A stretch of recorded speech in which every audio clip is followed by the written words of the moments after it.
Small business is responsible for creating nearly 9 out of every 10 net new American jobs. We think we can build a $1 trillion company in small business. Small business is booming. It's also drowning in paperwork. And there's just way too much compliance headache. Federal paperwork costs small businesses $81 billion a year, and 80% of that comes from the IRS alone. The agency issued more than 1.1 million payroll tax penalties. Our first product was Payroll. If you don't pay someone, they quit pretty fast. And 500,000 small businesses right now are running their payroll on Gusto. $1 billion of revenue. 500,000 small businesses. And Josh Reeves thinks he can do it 1,000 times over. Welcome to Term Sheet. I'm Allie Garfinkle.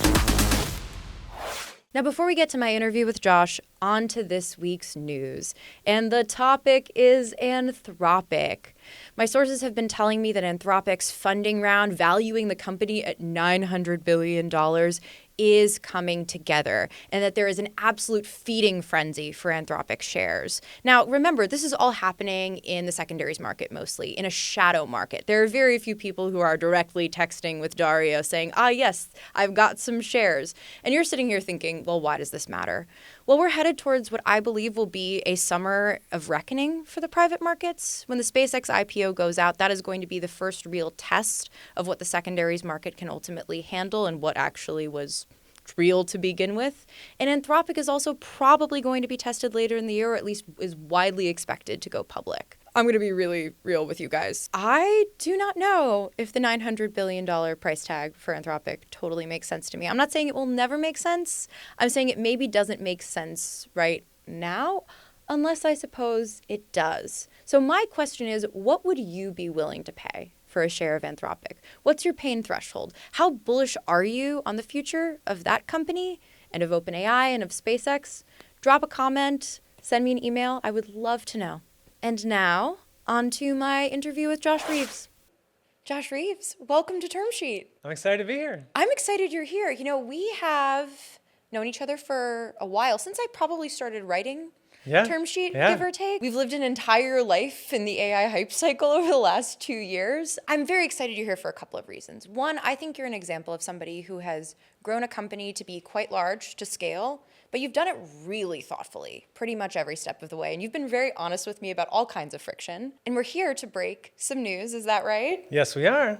So Gusto has passed $1 billion in revenue. You guys passed 1 billion ARR last year, and you've also passed 500,000 customers. I mean, that's the stat I'm most thrilled about, like 500,000 small businesses that trust us to be a key partner in their life. And I always say to the team, if you have a good business model, which we've always cared a lot about, that equates to then, obviously, the company getting more revenue. And so we're really proud about both milestones. Well, and walk me through what is behind that 1 billion revenue number. What do you see when you see that number? I mean, first off, these are like pinch me type numbers. I mean, both $1 billion of revenue, 500,000 small businesses. There's almost a dynamic where it's like a number it's hard to process. For me, it's each individual story of each individual business owner. And that's where then I get more connected to it. Every single business, the team, the person, the owner who chose to work with us, Gusties, the people that have joined my company, our company, and helped us build our product so that we can deliver it. That's the term we call ourselves, Gusties. You know, you get to $1 billion. Okay. What happens after that? There are millions of small businesses out there, and it's still way too difficult to be a small business owner. So at the same time that these are almost pinch me type numbers, I know to my very core that the potential is there for Gusto to get to $100 billion of revenue in the future, to go serve millions of companies in the future. And we have to go do the work to earn that, but we're still early. What is the biggest lesson you have learned in the journey to $1 billion? So my mental model is it's like climbing mountains. You climb like the mountain that's in front of you. That's what's directly there. You reach the top, you feel proud, you feel excited, but there's then another mountain right there in front of you.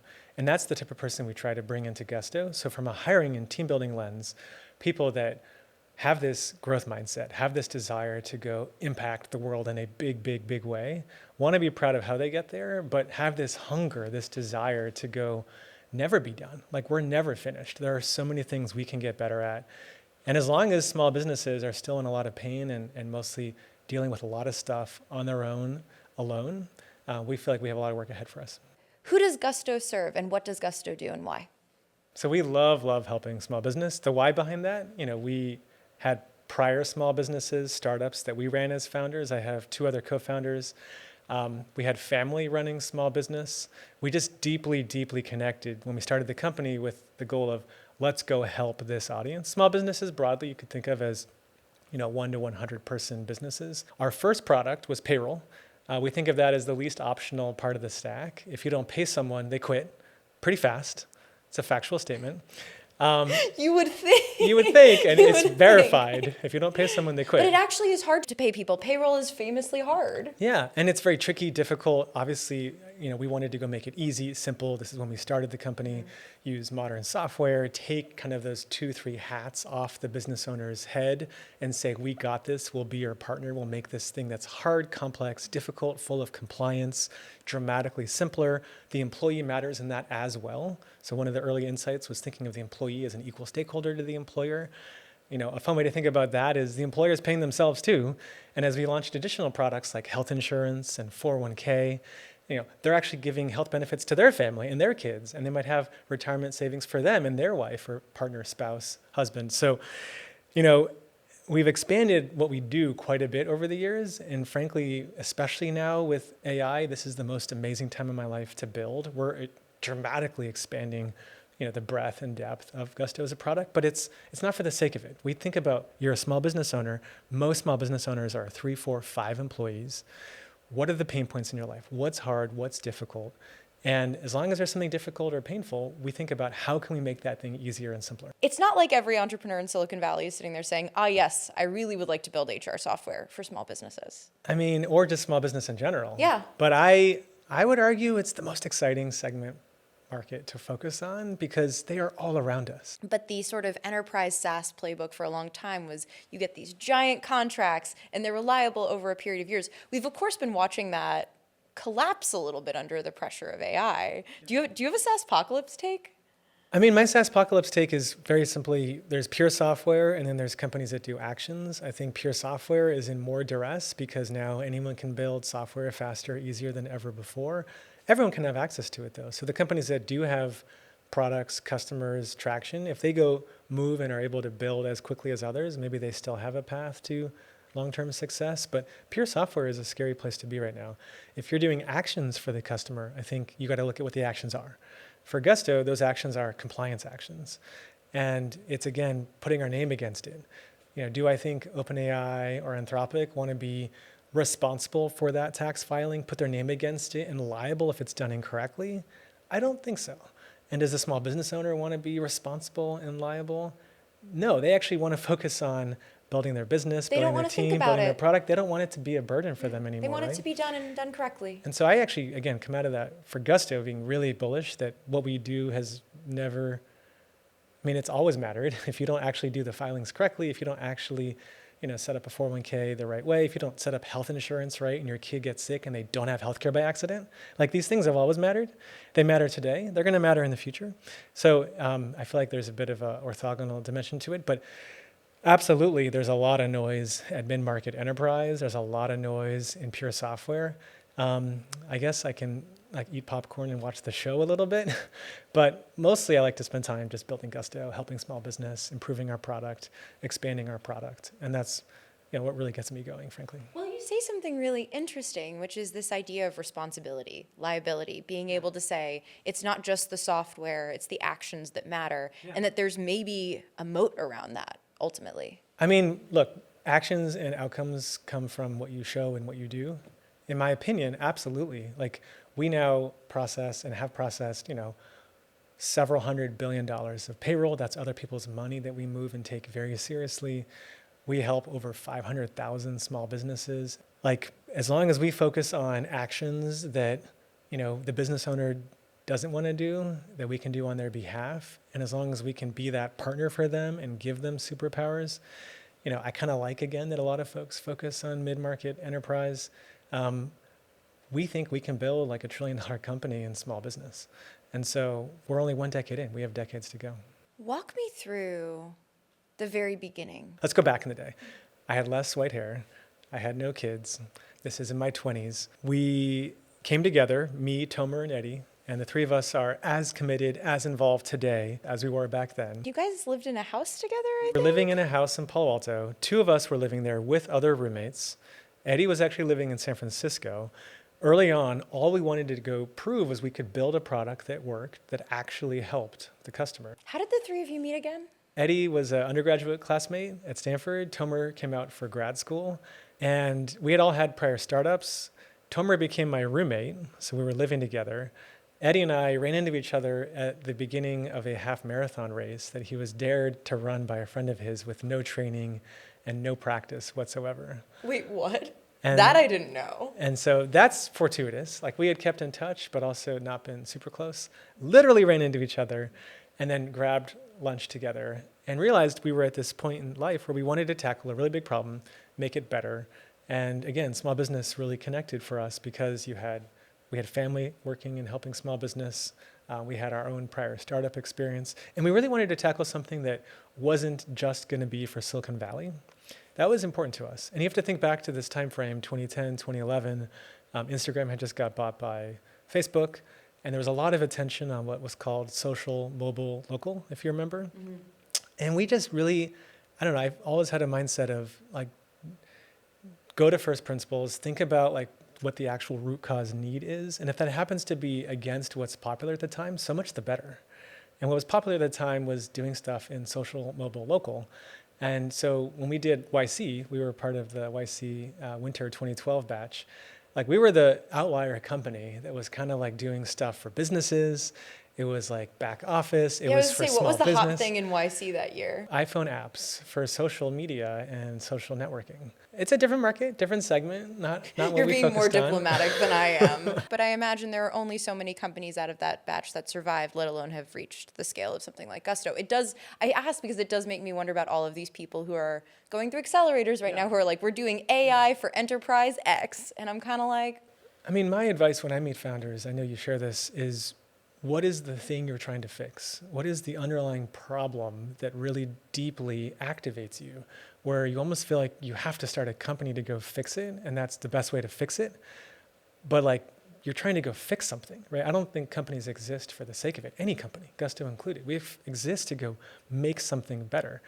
And we just really got excited. I didn't know if we would be excited about small business, to be honest, right? Like, obviously that's a learning that happened in those first few weeks, months. But as we spent more and more time talking, interviewing, getting their feedback, asking about what they were frustrated about related to payroll to start, that's one big input. We realized, wow, there's a lot of pain and frustration here. Then it was, can we build something actually useful, to your earlier question? Like, if you find a pain point, amazing. If it's a big pain point, so much the better. But if you can't fix it, you don't have a company, right? You have no purpose to exist. You have to make it better. You have to actually do something where the customer goes, this is amazing. You've made my life XYZ so much better. So we didn't know that till a few months in. So we were, building. Eddie was actually living in SF. Commuting 2 hours a day when you're a 3-person team doesn't make sense. So we had a spare closet upstairs in our house, and he actually lived in that closet for 3 months. Our roommates decided to charge him rent. Oh, well, that's very rude. I mean, I see how they got there. It's tough. There was logic. Yeah, Another there is human logic. in the house. He is in a closet, though. It did have a skylight, and it fit a queen air mattress. It's actually a pretty big It's closet. a big closet. Actually, for like, if we're talking about New York apartments, there are New York very apartments spacious. the This size is like of Eddie's suburban closet. Palo Alto. But our other roommate did have all of her clothes and shoes and stuff in there too still. I hope he didn't pay that much in rent. It was a couple $100. It was a couple $100. That's still a lot for a closet, I would say. Good for Eddie, though. You can't say Eddie didn't commit. The first kind of user of Gusto was ourselves. We actually didn't pay ourselves till we could do it using our own product. We felt like that was just additional incentive. So it was really exciting when we could start paying ourselves. Do you recommend that to other entrepreneurs? I mean, you want to have skin in the game. If you're a founder, you already have skin in the game. But I liked that dynamic, actually. Then we talked to family, friends. Those were our first 5-10 customers. But I would say the thing that was most important for us was when we launched and we had, a website that you could come to, set up, run payroll in a very intuitive, self-service way. If you had questions, you could talk to us. Tomer, Eddie, or I would pick up the phone and help you.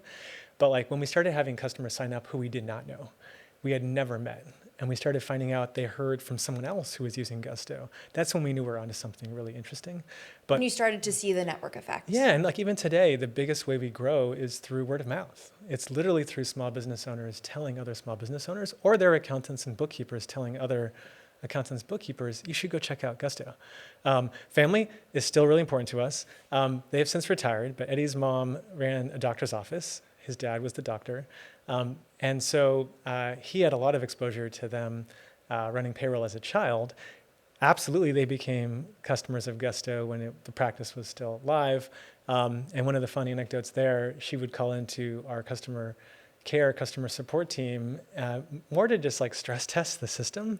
And then at the end of a call, she was just messing with you guys. At the end of the call, she would be like, by the way, I'm Eddie's mom.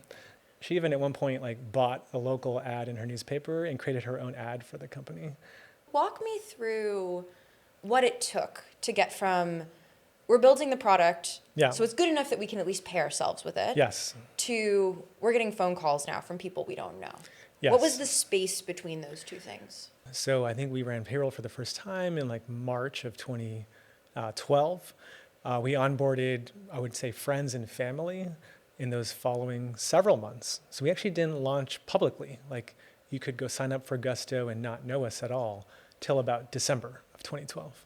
So December 2012 was our launch moment. And that's because we knew, first off, that one of the biggest things for us to prove wasn't, step one was that we could build a system that was easy to use, intuitive, obviously was accurate, reliable, could scale, could process millions of dollars, do tax filings, tax calculations correctly.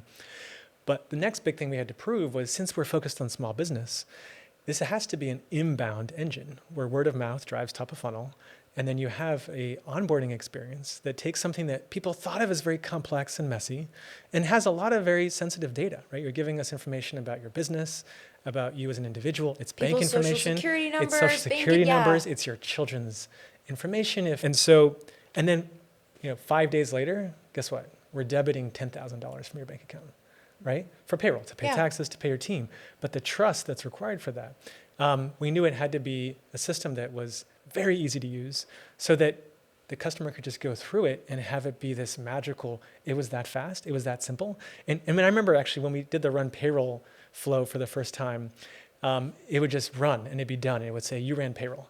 And we had customers early on going, it's not possible for payroll to be run that fast. And so we put in like a loading animation and it didn't do anything. It was just a delay to give the person the sense that actually it was being done correctly. What is the lesson in that? The lesson is you gotta listen to the customer, give them a chance to give feedback. But like software done right, that was a magical experience. Literally, it just being done. They set up, they ran payroll. They're like, that was it. They thought it was fake. They thought it. So you had to backtrack possible. and create an animation that basically said, okay, this is taking a minute, everybody, Yes. to sort of create. I wonder about it in terms of adoption of AI stuff too, right? Because a lot of people are like, oh, that can't be right, or I would never use that. But maybe sometimes people want a little bit of friction. I think people, for me, there's two insights maybe. One is when software truly, truly changes the game, or technology, and makes something that was hard into something dramatically simpler. For us, it was like a lot of our customers never had run a business before. And even today, this is their first time being a business owner. And like they have intimidation or fear of what could be wrong or not, difficult and hard to do. And when we make it easy and simple, that feels like magic. So there's like this core of like, if you don't get magic when you're building software and technology, you're probably not adding enough value yet. But second is you got to really obsess over the user experience and make sure that you're not going too far ahead so that they can't follow, right? Because also in that case, like they just needed to know and have confidence that we're doing this correctly. And it helped for a little bit for some folks to just see the gears spinning and know like complex calculations were happening, even though it literally took us a microsecond to do the calculation. You've talked before about minimum lovable product. Yeah. What is the distinction between minimum lovable product and minimum viable product? Yeah. And how did you know when you'd reached minimum lovable product? The most simple, I would say, difference is if a minimum lovable product, like you have that word of mouth, customer love flywheel, which for our business, again, was critical to us actually getting more awareness and actually driving growth. For some companies, it might not be as important, but you can think of it through the lens of NPS, if you and your listeners are familiar. Is this someone that it's not just it worked or it was clean or it was simple, but like their heart starts racing with this, oh my God, like this is amazing, this is incredible. And I still think that's what anyone that builds software should aspire for. I think a lot of times when I use software in products, I feel like I'm being told what to do or told how to use it. Software built correctly gives you superpowers. It literally makes you feel and become like dramatically smarter and more capable than you've ever been. And that's our goal. I mean, that's how we build Gusto, and we hope to keep hitting that goal. Do you vibe code sort of to this end? What do you think of vibe coding? Well, so to jump there really quick. Yeah, are you saying, I didn't mean to go there, but we're here. That's the terminology. What I like to say is like literally anyone now can build software without knowing they're building software.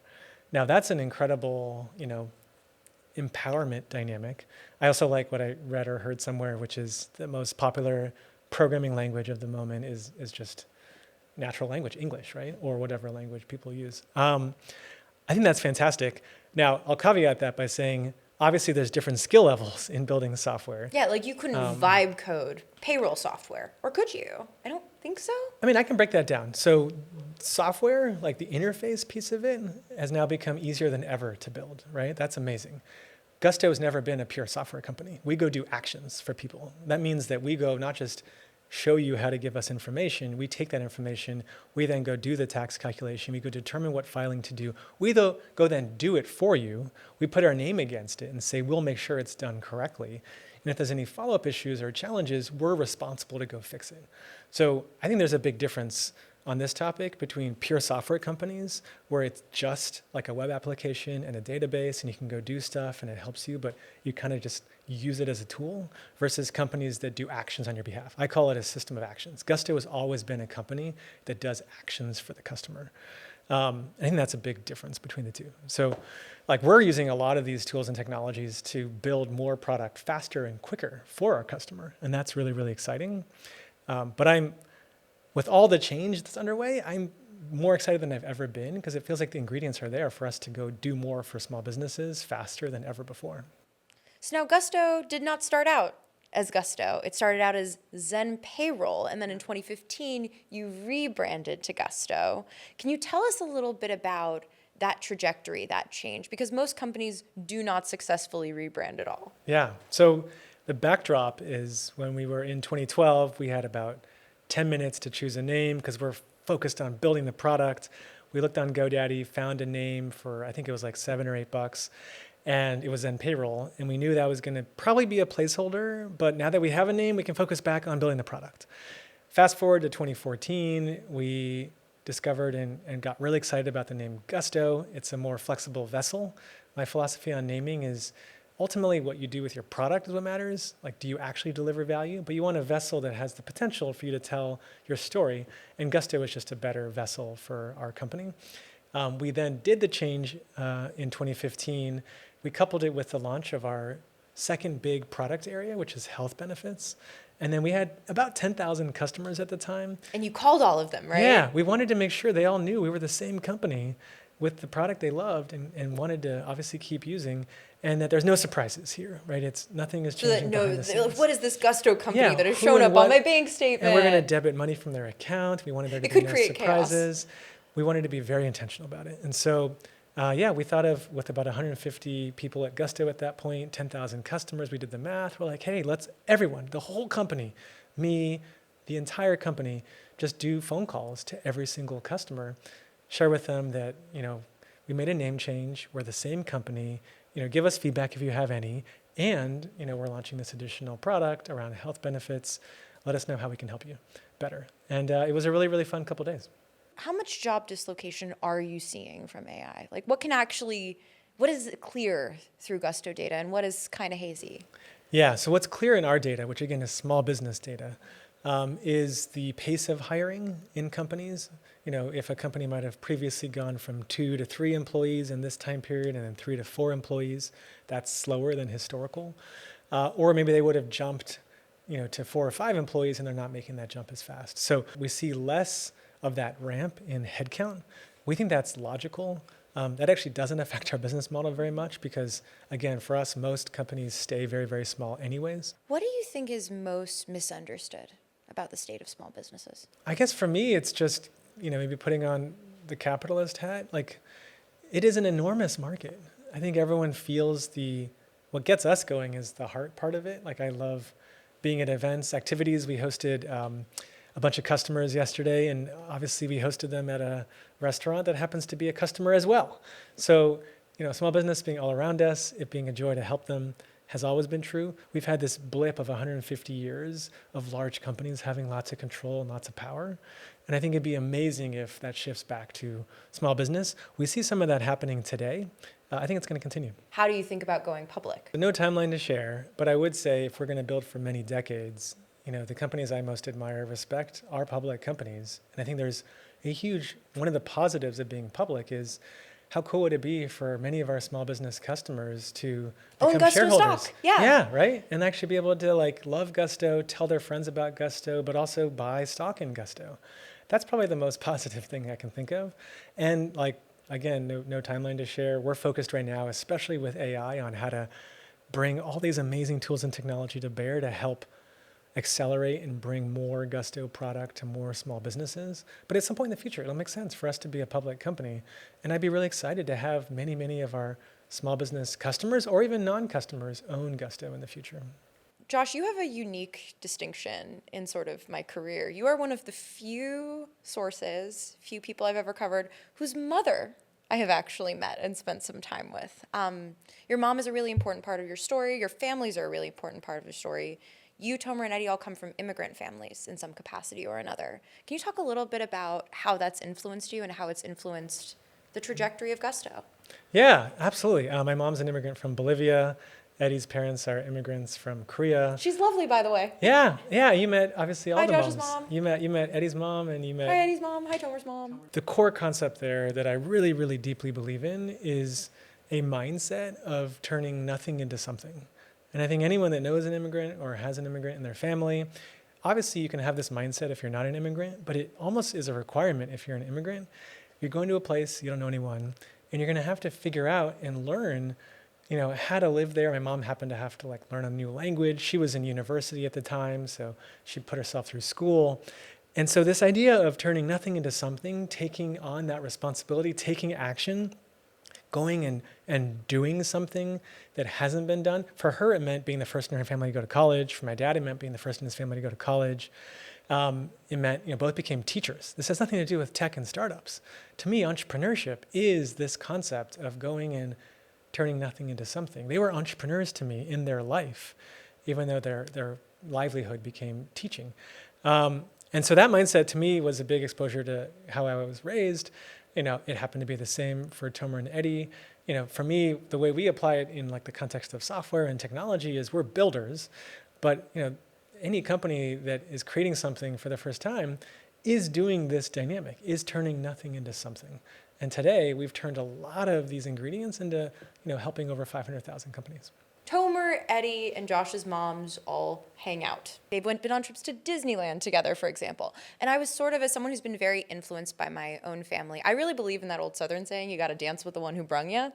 And I do think that our families do distinctly influence not only how we see the world, but when something is the right choice for us. I don't think it's an accident, for example, that there's a lot of small business in your families. I don't think it's an accident that you come from immigrant backgrounds and specifically went on to build Gusto. It's kind of like art in that way. The art could have only been made by the artist.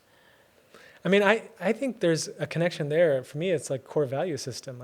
And it's not just about founders, right? When we think about growing the team, when I give advice to founders when they're hiring their first employee, second employee, today Gusto has, over 3,000 teammates, Gusties in the company.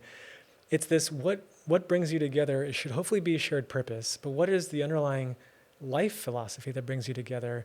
And if someone's not aligned with Gusto's values, they're not a bad person. It just means they'll be more successful in a different company. Now, where do values come from? It comes from your life experience. It comes from family. It comes from parents. It comes from the life you've lived, what you've done, the experiences, the activities that you've had.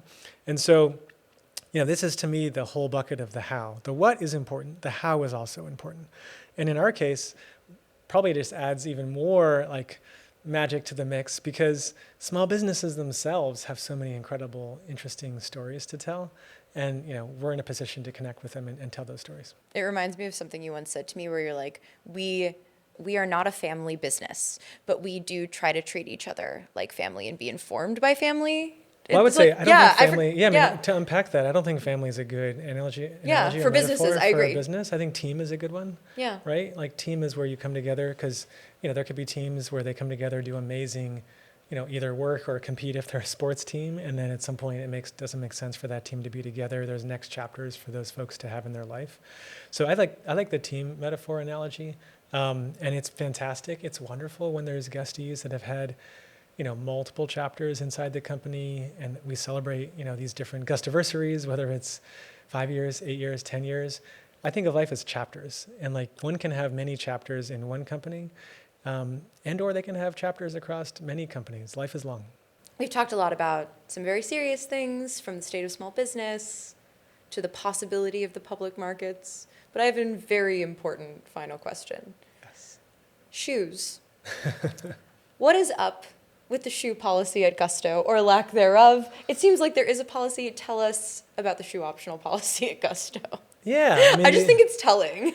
For the audience, I'd say there's going to be two camps here. If you were raised, Tomer, Eddie, and I happen to be raised by our parents taking our shoes off in our homes, then this will probably connect. If you were raised wearing your shoes inside, you might be more confused. So I was a shoeless home as well. Yeah, For what it's worth. Yeah. So again, no right or wrong. For us, we were in this house in Palo Alto where we were living and working. All of our roommates had the same policy. So it was kind of very clear that our little upstairs kind of spare bedroom office was going to be a shoes off workspace. We then moved to a loft in San Francisco. No one lived there, but we had our first, set of teammates. We actually grew up to about 20 people in that loft. It got pretty tight. And because it kind of had that home feel to it, we had a shoe rack at the entrance, and our first hire also was like, can we keep doing the shoes off thing? And so it just kind of became this organic dynamic where then when we moved to kind of a more formal office, the team literally said, hey, Josh, like, can we keep this going? And I was like, well, sure, if this is what people prefer. And so the way it evolved at scale was, there's cubbies at the entrance of the office. If you're a guest, we can give you socks or slippers. But we kind of treated the office the way people treat their home. And that actually affected the design of the office too. We have couches, we have lots of soft seating, dining spaces, tables. And so today, I would say it's a more optional policy. If someone wants to wear shoes in our spaces, they can. But there are still guesties who treat the office the way they treat their home environment, and they walk around in slippers or socks. I have never taken advantage of that, but I would actually love to wear some slippers in an office. Maybe I'll try it here. Will fortune let me? We'll find out. I can Be an entrepreneur and just do it. Start a company expressly for the purpose of wearing shoes. Never. When I talk to VCs, one of the first things they always say when I ask, how do companies break up? The answer is always, yep, the co-founders have a falling out. You, Tomer and Eddie, have hung in there for a long time. You still seem to really hang out as well, from what I've gathered. We love each other. What has been the key to maintaining a good relationship? There's a couple ingredients, and then there's a couple of very concrete things that we've been very intentional about. I think ingredients are like core values, core motivation. Literally like the three of us independently, and then together it just amplifies. Really, really want to dedicate our working life to helping small business. Like we want and care about the same mission. And that's what really, really matters to each of us. So that's a fantastic ingredient. If that isn't in sync with other founders, I can see why that would create issues early on. Value system ties to how we debate, discuss, the way that we solve problems, this customer obsession, this service mindset, this combination of like very competitive and ambitious, but also very kind with humility that we've spent time talking about, which comes from our families and how we're raised. Like that's a very aligned underlying philosophy that also affects how we do company building. So those are the ingredients. I think the things to invest in are how we give feedback to each other, right? And like this might sound like I'm just repeating what people would do in like couples therapy, right? But like it's a relationship. It is like a marriage, though. It is a relationship that we would like to last decades, that has deep, deep connection around shared purpose, but lots of discussions, work, projects, and activities, pretty analogous to like, spousal relationships.